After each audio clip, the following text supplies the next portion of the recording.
Salut, je suis Sean Curtis alias Vulcain et vous êtes sur Terra Adventum, 10e vidéo de décryptage de voyage au centre de la Terre. C'est parti, chapitres 21 et 22. N'hésitez pas à voir ou revoir les épisodes précédents pour bien comprendre celui-ci.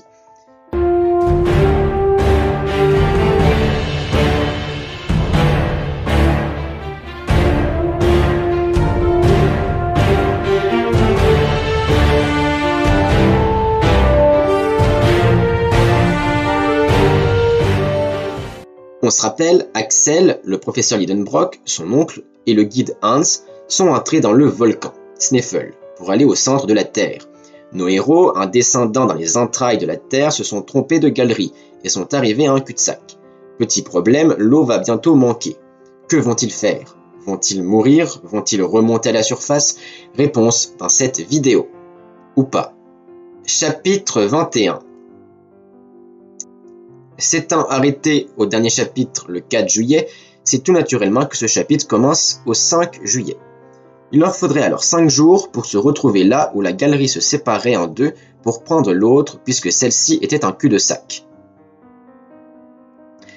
Ça y est, après une journée de marche, plus d'eau. Il reste encore de la boisson mais c'est du genièvre, une eau de vie aromatisée aux baies de genévrier.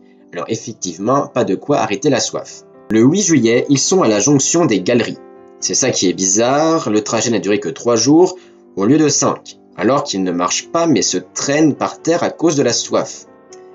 Voilà, encore une petite boulette de date. Enfin, ce qui est sûr, c'est qu'Axel est par terre, à demi-mort, rongé par la soif. C'est là que son oncle lui propose de boire. Mais boire quoi? Il n'y a plus d'eau. Eh ben si, Lidenbrock avait gardé une grosse goutte dans sa gourde pour son neveu. Axel reprend des forces et se relève. Axel pense que maintenant, et quoi de plus naturel, que l'expédition est finie. Le peu de force qui leur reste doit être consacré à repartir vers la lumière du jour, à remonter la cheminée du volcan. Qu'est-ce qu'ils peuvent faire d'autre? Ils n'ont trouvé aucune source ou rivière souterraine. Mais non, Lidenbrock n'envisage pas du tout cette possibilité. Pour lui, il faut continuer, ne pas abandonner leur expédition, ce qui semble bien sûr insensé aux yeux d'Axel. Lidenbrock envisage même de laisser partir son neveu et le guide, mais lui doit rester, il doit continuer le voyage. Mais qu'en est-il du guide? Il a peut-être son mot à dire, lui qui a été traîné de force dans le volcan. Mais non, il reste impassible. Axel tente par tous les moyens de le convaincre, mais celui-ci répond « Master », qui veut dire « maître ». Il n'obéit qu'à celui qui a acheté ses services de guide, Lidenbrock. L'oncle propose un deal à son neveu. Il est vrai qu'aucune molécule d'eau n'a été trouvée dans la galerie jusqu'à présent, mais il est possible d'en avoir en continuant par le bon chemin. C'est vrai, il est tout à fait possible de trouver de l'eau en profondeur, que ce soit des rivières souterraines ou juste des nappes phréatiques. Lidenbrock en est même sûr d'en trouver puisqu'il a un peu exploré la galerie et a observé qu'elle s'enfonce dans les entrailles du globe, donc les terrains volcaniques laisseront place à une autre roche, le granit. Alors, est-ce qu'il peut avoir du granit plus en profondeur? La réponse est oui. Le granit est la roche par excellence du socle des continents. Après, il est vrai que l'Islande est un point chaud, une dorsale, elle se situe sur la croûte océanique, donc on a peut-être plus du gabbro. Dans tous les cas, il y aura une roche magmatique plutonique en profondeur. Maintenant, est-ce qu'il peut avoir de l'eau? La réponse est oui. Une roche qui contient de l'eau est dite aquifère. Pour cela, elle doit comporter des vides, de la porosité ou des fractures. Il faut que ces vides soient connectés ensemble pour être perméables. Une roche perméable est une roche qui laisse passer l'eau. L'eau peut bouger. Une roche aquifère peut ne pas être perméable. Enfin, ces vides doivent contenir de l'eau et y être saturés. Alors oui, le granit, le gabbro, les roches plutoniques en général peuvent contenir de l'eau, mais dans une proportion moindre que dans les roches sédimentaires comme le grès, le calcaire et même que les roches volcaniques. Donc pour conclure, oui, de l'eau peut exister plus bas, mais il ne faudrait pas en être aussi sûr. Bon, donc le deal de Lidenbrock, c'est de continuer le chemin encore un jour. Si dans 24 heures, aucune goutte n'a été vue, l'expédition est finie et il retourne à la surface. Comme exemple de cette proposition, Lidenbrock parle d'une légende sur Christophe Colomb. Allez voir la vidéo sur lui si ce n'est pas déjà fait, même si elle est de moins bonne qualité. Bref, La légende raconte que lors du voyage de Colomb, après des jours et des jours de navigation, aucune terre n'était en vue. L'équipage commence à se rebeller et veulent faire demi-tour. Colomb leur aurait proposé un deal. Si dans 3 jours aucune terre n'est en vue, alors ils feront demi-tour. L'équipage accepte et c'est seulement à la fin du dernier jour que la terre est enfin aperçue. Gros coup de chance. En sera-t-il de même pour nos héros? Abonnez-vous, aimez la vidéo et partagez. Ok, si c'est comme ça, Axel accepte et hop, nos compagnons se mettent en route. Fin du chapitre 21. Chapitre 22. Le chemin est à peine pris que ça y est, ils sont dans les terrains primitifs. Effectivement, lorsqu'un magma refroidit, qu'il se solidifie, la roche solide prend moins de place que la roche fondue. La diminution de son volume produit alors des fissures. C'est le contraire de l'eau qui, lorsqu'elle se solidifie, prend plus de place. Jules Verne décrit les terrains des profondeurs comme ceci: les schistes, puis les gneiss, puis les micaschistes et enfin le granit. Déjà avec un E s'il vous plaît, le granit sans le E c'est le granit commercial. Bon.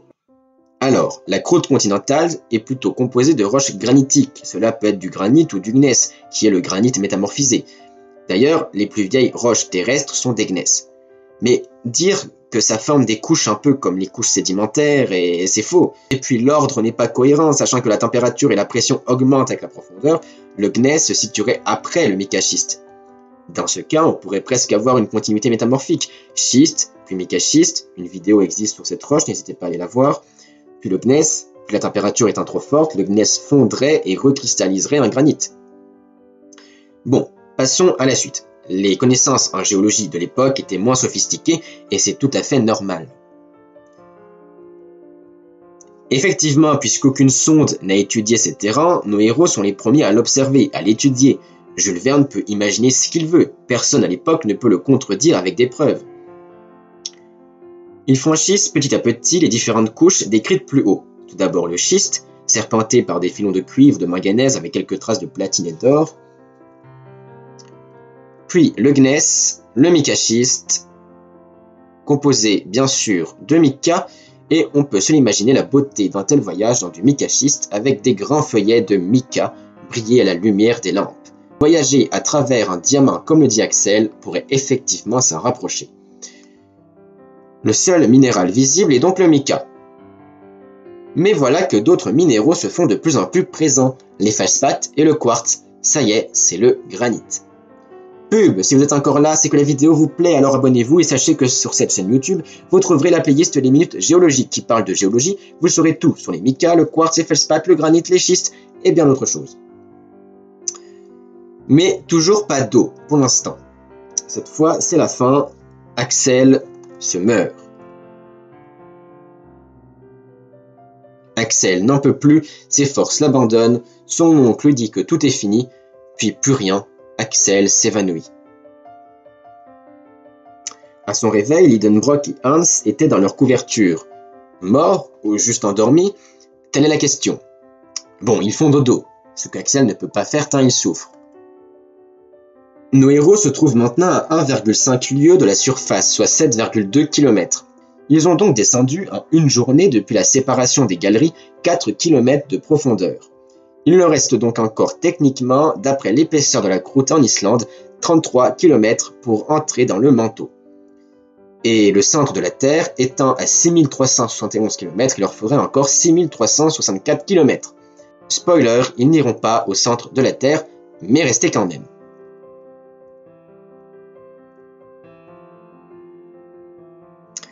Silence total dans ces murailles de roche dont l'épaisseur dépasse les 5 miles, soit les 3 km. Puis un petit bruit, quelqu'un se lève de sa couchette. C'est Hans, il part avec la lampe. Mais où va-t-il? Ça y est, il abandonne tout le monde. Il va laisser seul son maître. Axel, pris de stupeur, s'écrie, ou plutôt essaye de crier « Hans nous abandonne !» mais il n'arrive pas à sortir un mot de sa bouche. Puis il se rend compte que le guide ne remonte pas la galerie mais qu'il la descend. Oui, logique, un homme comme ça ne peut pas quitter son maître sur un coup de tête. Alors pourquoi descend-il? A-t-il entendu quelque chose, comme le bruit de l'eau, par exemple? Fin du chapitre 22 et fin de la vidéo. Pour savoir si nos héros ont trouvé de l'eau, abonnez-vous pour ne pas rater la prochaine vidéo. En attendant, n'oubliez pas non plus de l'aimer et de la partager.